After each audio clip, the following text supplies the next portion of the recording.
So hello friends, welcome to my channel Hunter Rider. So আজি আমি এতিয়া বৰ্তমান ঘৰত এটা পাৰ্সেল এটা আহিছে চাওঁচোন আনবক্সিং কৰোঁ কি আছে বাইকৰ পাৰ্টছ এটা অৰ্ডাৰ দিছিলোঁ so let's continue guys so এইটো আহিলে উইংছ মই লগাম এতিয়া ইনষ্টল কৰিম কেনেকুৱা লাগিব চাওঁচোন বাইকত আহক আকাশ লুক এটা আহিছে so মই একচুৱেলি মোবাইলটো অলপ ব্লাৰ হৈ গৈছে side look aqua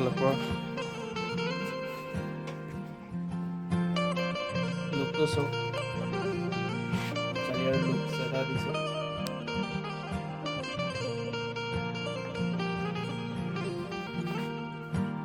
so নতুন ভিডিও লৈ আপোনালোকে মোৰ চেনেলটো subscribe like share and bell আইকনটো অন কৰি দিব আৰু keep supporting guys নতুন ভিডিও আপোনালোকে পাই থাকিব আপডেটস so এতিয়া কাৰণে বাই